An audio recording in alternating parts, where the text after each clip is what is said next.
True power comes from standing in your own truth and walking your own path. Elizabeth Gilbert. Hi, I'm Melinda Van Fleet, and welcome to the Good Karma Success Coach podcast.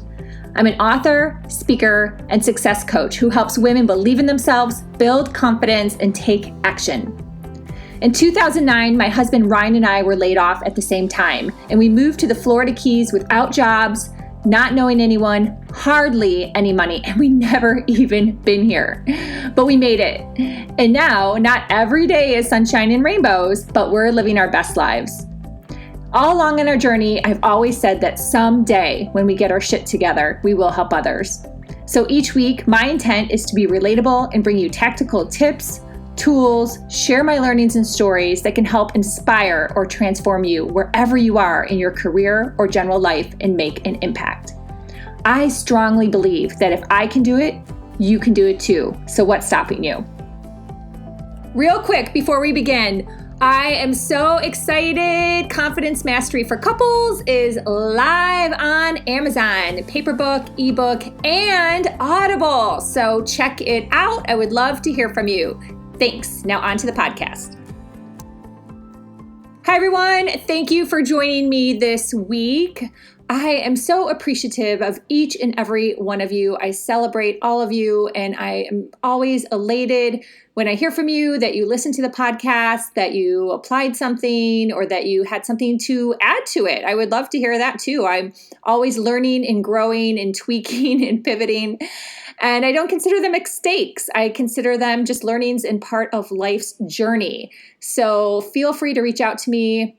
And I would also love to hear, any topics that you think would be a great topic, because this is my 2-year anniversary of the Good Karma Success Coach podcast. Yay! And I've covered a wide variety of topics. But as you know, in this life, there are so many other topics that can be covered, as well as so many other amazing guests that I could have on the podcast. So definitely give me a shout out. You can connect with me on Instagram, Facebook, LinkedIn, or just send me an email. info@melindavanfleet.com. It's super easy to remember. So I would love to hear from you. I would love to hear some ideas, as I'm always looking to grow myself and share that knowledge with others. And yeah, that's really the journey. The other thing that's going on this week is it's going to be my 50th birthday on April 7th. Wednesday, April 7th, I am turning 50. And you know what? I have never felt better. I feel I've never even looked better. And I've talked about my weight loss journey before on the podcast. So that's just a whole crazy ball of manifestation wax, literally, just so weird. And I'm so amazed every day. So it's just really kind of crazy to be hitting 50 and feel like I have the whole world ahead of me, and I've learned so much, and I've done so much self-work, and I continue to do the self-work. And that's what's really important is, where are you mentally? What things have you let go from your life? What people have you let go from your life? And you feel good about that. I strongly believe that it's okay to let some people go and realize that it's time to move on to the next chapter. And that's something I'll probably be talking more and more about, because as you let those people go, you start to see how they affected you in your life, which might not have been so good. And we all have to work on breaking down those things that have been limiting us in our own journeys and causing us mental anguish, anxiety, overwhelm, stress. And, the more and more that you can realize that and either set boundaries or walk away and do that with love. You just do it with love. It's okay. It's okay to do that with love. You'll be able to start to shed and go, oh my gosh, I realize where this came from. And I see how this is affecting me. I see how this has affected my other relationships in my life. I see how this has limited me in my journey. I see how this has hurt my business or even my job. So it's pretty wild. I actually just I ended up sharing this right now. This really wasn't what I was going to be talking about. Talk about divine intervention. As I was outside picking up some things because it's pretty windy here, I was thinking about my birthday present that I thought of this morning on my walk, and I'm not going to share it yet on this podcast, but I thought of a birthday present for myself. And then I started thinking about, why did it take me so long to want to have this sort of birthday present? And then I realized that it stemmed from a trigger that someone else was doing. So it's pretty amazing, right? So that's kind of how I ended up being on this path of sharing about letting go of some people in your life that haven't had a positive effect. And as you get older, you start to see that and you start to go, you know what? It's okay. I'll feel better if I either set boundaries, talk to them less, or just flat out let them go and move on. So it's an amazing journey. Life's an amazing journey. Is there some perfect path? No, I don't think there's a perfect path. And sometimes you take the wrong turn. Oh my gosh, lots and lots and lots of wrong turns, which is actually why I think I'm writing books, because I want to share all these wrong turns to help other people either realize they're not alone or learn from my wrong turn, and maybe you'll have some more food for thought before you make a similar decision and you can decide if it's really a good decision for you. But there's no perfect way, people. I really want everyone to realize that there is no perfect way. It's just the way for you. It's just the way for you and how you are feeling, which actually now segues into the topic that I was going to talk about. So thank you, spirit guides, for that little introduction. They must have felt that it would be important for somebody out there to hear that message. And what I wanted to talk about today that had come to me originally was the topic of doing what feels good for you. And I wrote about it in my book, Chapter 12, Confidence Mastery for Couples. And that's just such a tip of an iceberg. This iceberg is huge in regards to doing what feels good for you. And there can probably never be enough stories that people can share and mindset work around doing what feels good for you. And then actually doing only what feels good for you. Because it's just such a big topic. And, it's not always feasible to only do what feels good for you. I mean, we all know that. If it doesn't feel good for me to, walk my dogs in the morning, I'm just giving a stupid example, but, I know a lot of people have children, so you can probably relate this. And, but my dogs need to get walked. So you know what? It is my responsibility to walk my dogs. So they have to get walked, right? So that's just, a silly example, but something that you can probably find relatable as you're scratching your head going, well, I need to feed my kids. I need to make sure that they have clean underwear because they can't do their own laundry. So just things like that. But if you can start to navigate your life as best as possible towards allowing and doing what feels good for you, you'll start to see a lot of shifts and you'll start to feel better. Where I have personally struggled on this is having some type of separation between what I know I need to do or what I feel I need to learn, and then managing doing what feels good to me. And where this shows up is in this space. It's in this coaching space. It's in this course space. It's in reading books. And it's listening to all these other experts, let's just say, that are telling you if you do A, B, and C, you're going to have these results. And that's the marketing out there. It is so prevalent. My Facebook feed, my Instagram feed, podcasts are just loaded with so many people giving their tips and then saying, I have $100,000 months because I do A, B, and C.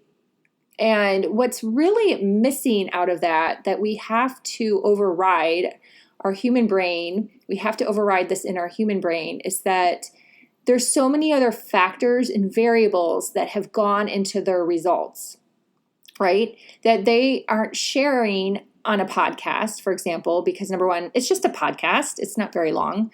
And number two, maybe they don't want to share it, or maybe it just didn't come up. And so it wasn't shared that it took them, 5 years of trial and error and this many other coaches to figure it out. And then when they finally got their methodology down, that's what worked well for them.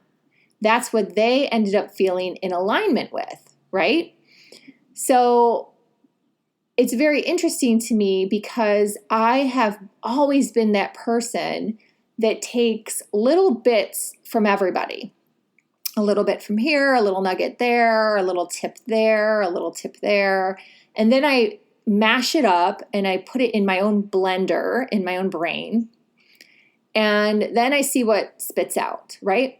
And then from there, sometimes I even have to obviously tweak it and pivot it even more. It's a journey. It's a journey. And where we all get beat up is that when we listen to these people going, oh, I have $100,000 months, or I did $1 million last year, that then gets us tripped up in our human brain. Like, oh God, I'm working so hard and I did all these things and I'm not there yet, or I'll never be there. That's the worst. If you think that you'll never be there, that's really like, no, we need to know that we're going to get there, that our journey's just different. And then for me personally, where I have to catch myself is I start to think, okay, I didn't follow what such and such expert said to the T. So is that why? Is that why I didn't have $1 million month yet? Is that why? Is that why? And I have to override that. I have to say, higher self, please override my lower self and meditate on that and move past that. And just keep reminding myself that that's their journey. That's what they are aligned to. And you probably have no idea what any of the backstory is and how long it took them and how many different things they tried before they found their recipe for what's aligned with them. And that is the piece that so many people are struggling with and so many people are missing. And even if you know this, let's say you're listening to this podcast and you know it, sometimes having the validation, like, oh my God, thank you, Melinda. I was thinking this, but is it me? Am I crazy? I'm stressing out. I feel sad. I feel overwhelmed.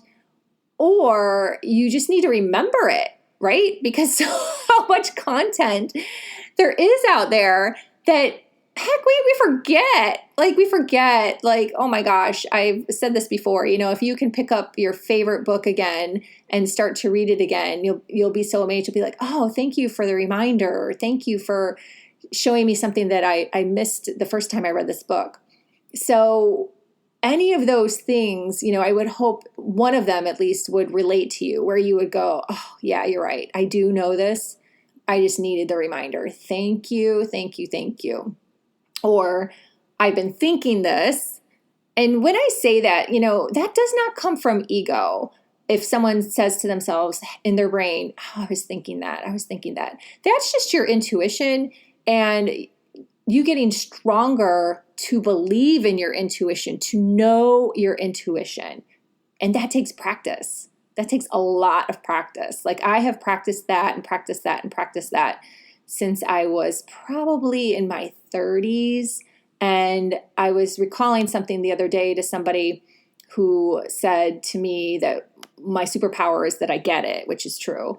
And the first time someone ever told me, they were like, Melinda, you just get it. That was when I started working for Saks Fifth Avenue.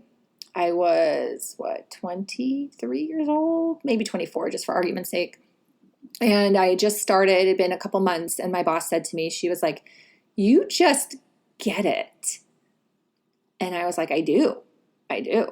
So what is that? My soul's really old. All the things I've been through in my life, I have no idea. But my point is, it's taken me years to trust that, to believe in my intuition, to know my intuition, and to trust that and go with that. And it's still a daily practice, hourly, by the minute, by the second. It's still a practice. I'm not perfect at it. And I know more probably than the average person in terms of knowing my intuition. So if you are one of those people, start to do your best to remember situations, would be my tip, or even journal about them. So then you have like a record. I know a lot of people don't journal, but if you do, it's such a great tool. I'm sure you would agree. So maybe go, okay, I remember I said this on this day, and then just make a note of it. And then you'll be surprised, like 6 months later, you'll be like, oh, yep, I said that, and I thought that, and I believed that, or that came true. And you'll start to see the pattern. And the more you get in line with your own intuition, the more the patterns will start to show. And it's just like anything, right? You'll start exercising it. It gets stronger. It's a muscle. Your own beliefs will start to grow. And you'll just, by the time you're 90 years old, you'll be like, I just got it. I got it. And then you'll take that into your next lifetime. But it's really an amazing gift that we're all given is intuition, is knowing, but using that to override your ego and overriding all the messaging that we're getting from all these people. And quite frankly, who's to say they're an expert? I mean, really, let's think about it. Sit and think about that. Who is to say that anyone's an expert? Who's to say that is better than that? And that's really funny that I actually just said it like that, because I was emailing a fellow author, Joy Andreasen, who's been on my podcast, and she had me read her book, and I had said, you have a lot of that's, and her book is amazing, by the way. And then I started to think to myself, I'm like, well, who made that up? I didn't make that up. I was just sharing, But, and so we were laughing, kind of going back and forth in email as she's, tweaking some of her book. And it just came up, like, who decided that having the word that in your book or in your copy is like a no-no. And so it's just funny, sit and think about it. Like, who decided? Who decided? So decide for you. Decide for yourself what feels good and go with that. That is so important. And I'm also doing this podcast to remind myself, because I go through this as well. I go through the challenges where I'm in this one group and they're all going, oh, you should hire this out. You should hire this out. And I'm like, well, I don't mind doing it. I actually like doing it. I like being creative. Who's to say I like what your person's produced? So, and maybe I'd rather spend the money on a course or a book or something else, right? So do what feels good to you, like look at it from all sides and sit with it. I think the more and more we sit with something versus like taking action so quickly, I'm trying to get better at that myself, like try to sit with it. And that doesn't mean you're still going to make the best decision.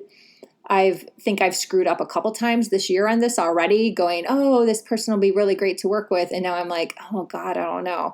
So I'm personally working through some challenges there, and that'll come out in my third book on coaching, which will come out in the fall.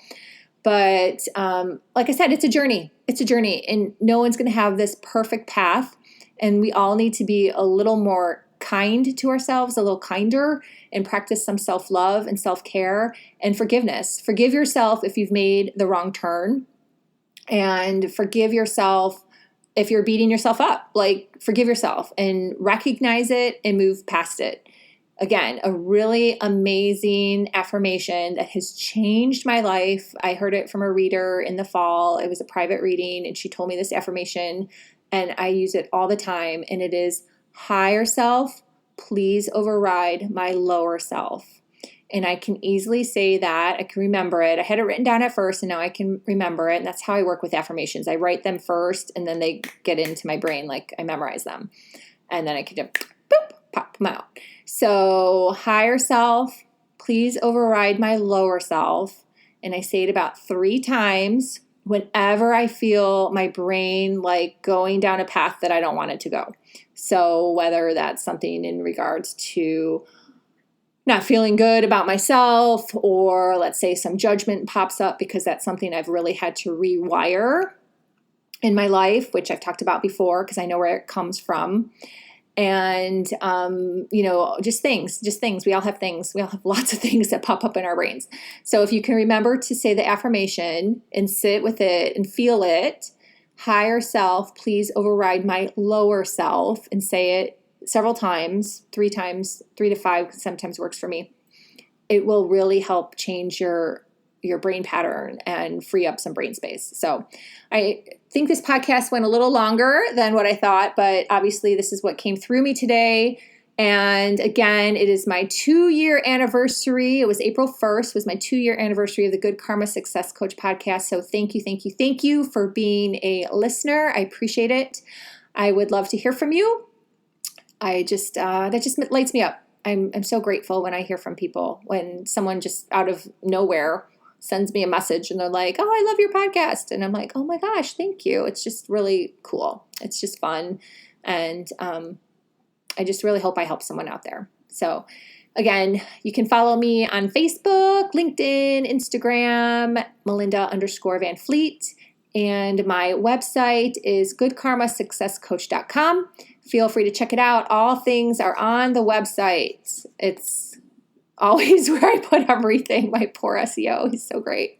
He's always helping me with something. So check it out. You can find the link to my book. I'm redoing some course stuff, and blogs are there, podcasts are there. You can even hook up to Confident Conversations, which is my second podcast on that site. And that's it. So till next week, be grateful, be curious, always be learning, and you know what? Have some fun too. Thanks again for listening. Bye.